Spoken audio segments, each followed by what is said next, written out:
क्या आपने निर्मल दा के खून का हिसाब रखा है? ये नई पीढ़ी निर्मल दा के खून का हिसाब रखी है? क्या सरकारों से सवाल करेगी, जवाब मांगेगी कि गोली खाया है अगर निर्मल महतो तो सुप्रियो भट्टाचार्य महासचिव बन के घास छिल रहा है क्या आप सवाल करेंगे? क्यों नहीं करेंगे?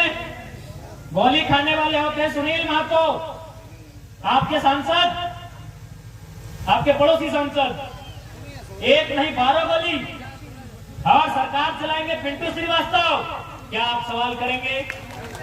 क्या निर्मल के कथन का क्या मतलब है कि सवाल बनकर फिर उठूंगा, जो बन पड़े सो जवाब रखना, मेरा खून बेकार ना जाए, मेरे खून का हिसाब रखना। क्या आपने हिसाब रखा है? अगर हिसाब रखा है तो इस बहरी सरकार से पूछिए कि सुप्रियो भट्टाचार्य का बाबूजी का क्या योगदान है झारखंड बनाने में, पिंटू श्रीवास्तव के बाबूजी का क्या योगदान है झारखंड बनाने में, जिनका बाल नहीं उखड़ा है, जिनका खाल नहीं उखड़ा है, जिनका कोई नाखून नहीं उखड़ा है, वो किन पे चढ़ के राज कर रहे हैं? जिन्होंने 12 गोली कलेजे में खाया है, उनके वंशजों पे छाती पे चढ़ के राज कर रहे हैं। ये हमारे झारखंड की तस्वीर। कुछ दिन पहले बने थी ना भाई, सुप्रियो भट्टाचार्य की परिवार की कोई सदस्य जेपीएससी की कार्यकारी अध्यक्ष बनी थी ना, बने थी कि नहीं? सुप्रियो भट्टाचार्य की पत्नी थी या उनके परिवार की कोई सदस्य थी, जेपीएससी की कार्यकारी अध्यक्ष बनती है। गोली खाएंगे सुनील महतो, राज चलाएंगे सुप्रियो भट्टाचार्य, छाती में चढ़ के चलाएंगे पिंटू श्रीवास्तव, और हम विश्व आदिवासी दिवस मनाएंगे, हम निर्मल महतो की शहादत दिवस मनाएंगे। नहीं, आप शहादत दिवस के साथ साथ अपने अंदर के आक्रोश को भी जिंदा करो, क्योंकि अगर आज जिंदा नहीं करोगे तो आने वाले 20 साल बाद हमारा अस्तित्व खत्म होगा। और ये बात हम केवल आपको गुस्सा दिलाने के लिए नहीं कर रहे हैं। यूएनओ की रिपोर्ट कहती है कि झारखंड की 8 भाषाएं 2050 तक खत्म हो जाएगी। झारखंड की 8 भाषाएं 2050 आते आते खत्म हो जाएंगी। झारखंड के लगभग 5 से 6 आदिवासी समाज, जिनमें असुरी, बिरहरी, बिरजिया, ये 2050 हमको लगता है खत्म भी हो रहे होंगे।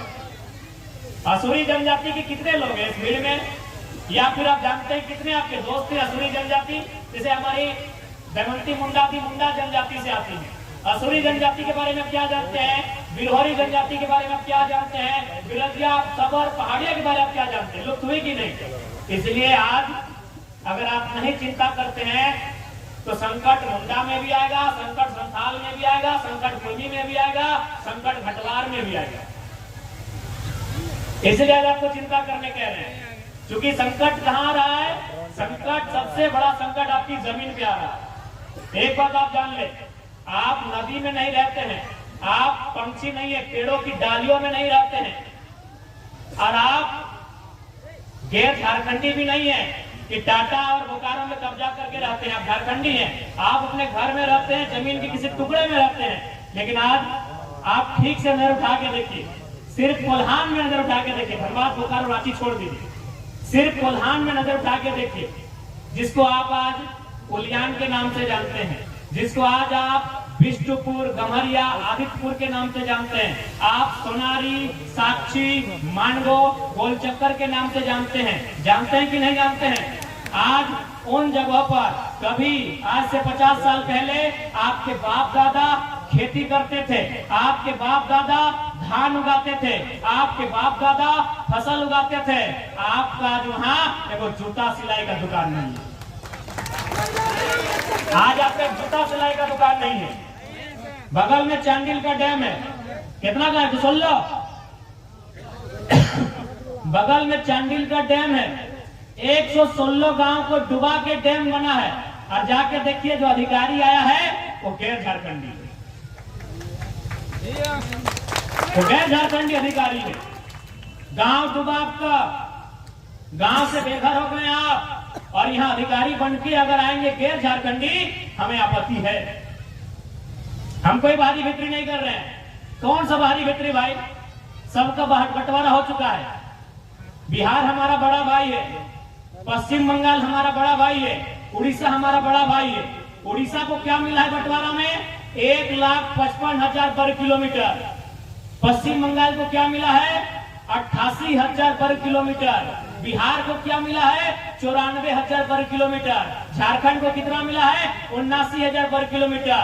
जब हम बिहार, बंगाल, उड़ीसा की 1 इंच जमीन में कब्जा करके नहीं बैठे हैं, तो बाकी ये तीनों भाई हमारी जमीनों पर नजर क्यों गड़ाएंगे भाई? ये कौन सा बाहरी बिक्री है? ये कौन सा बाहरी बिक्री है? ये कोई बाहरी बिक्री की लड़ाई नहीं है, ये हक की लड़ाई है। यदि मान के चलिए बड़ा भाई और छोटा भाई में बंटवारा हो गया, बड़ा भाई को मिला इधर का खेत, छोटा भाई को मिला इधर का खेत, तो क्या बड़ा भाई का ये कर्तव्य है कि छोटे भाई के फसल को काटेगा? हम तो वही कह रहे हैं। तो जाइए बिहार में खुश रहिए, बंगाल में खुश रहिए, उड़ीसा खुश में रहिए, हमको झारखंड में खुश रहने दीजिए। आप हमारी फसल काटने क्यों पहुंचते हैं? आप हमारी फसल काटने क्यों पहुंचते हैं? अभी फर्जी सर्टिफिकेट बना के चोरी करके आप हमारी फसल काटने क्यों पहुंचते हैं? कोई बाहरी बिक्री की लड़ाई नहीं है, लड़ाई अधिकार की है, लड़ाई हमारे हक की है। आप हमारी फसल को काटने क्यों पहुंचते? सीधा सवाल। यदि डाटा हमारी जमीन पे खड़ा है और वहां अगर नौकरी लगेगी तो हम कहते हैं 75% नौकरी झारखंड को, 25% में आप पंजाब, हरियाणा, गुजरात, महाराष्ट्र, जर्मनी, भूटान, नेपाल जिसको रखना है, हमें आपत्ति नहीं। क्या भाई हम गलत बोल रहे हैं? भाई बताइए ये राज्य हमने क्यों बनाया था? क्या है इस राज्य में? आपके पास क्या है? आज आप उद्योग की नगरी में रहते हैं। कोल्हान को औद्योगिक क्षेत्र कहा जाता है। कई हजार फैक्ट्रियां हैं, कई हजार मिल हैं, कई हजार कारखाने हैं। बताइए कितने लोग जनरल मैनेजर इस भीड़ में? Tell me how many GMs? कितने जनरल मैनेजर इस भीड़ में? चलिए आप नहीं, आपका मौसा, मामा, जेठा, फूफा, काका कोई है? लीजिए भैया। तो क्यों हमने झारखंड राज्य लिया था? ये तो सवाल है। आप जनरल मैनेजर नहीं है, आप एचआर नहीं है, आप सुपरवाइजर नहीं है, आप ठेकेदार नहीं है, आपका मौसा नहीं, आपका मामा नहीं, आपका काका नहीं, आपका जेठा नहीं, आपका फूफा नहीं, तो कौन है भाई? दामाद लोग राजस्थान, गुजरात से आने वाले दामाद लोग हैं क्या?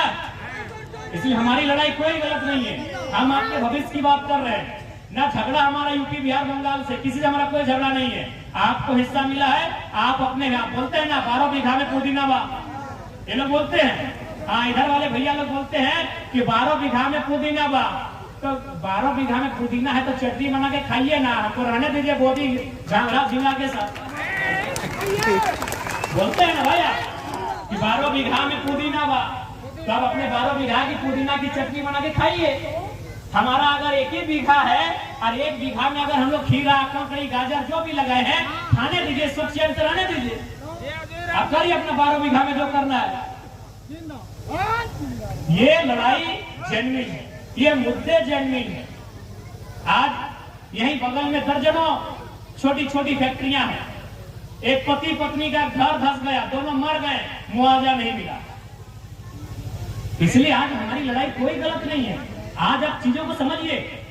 आज आप ही उम्मीद कीजिए ना कि 100 साल पहले आपके बाप दादा जहां हल चलाते थे, जहां आपकी दादी, नानी, काकी, जेठी, मासी, मामी धान लगाती थी, आज वहां क्या है? बड़ी बड़ी बिल्डिंगें हैं और उन बिल्डिंगों में आप नौकर के सिवा कुछ नहीं है।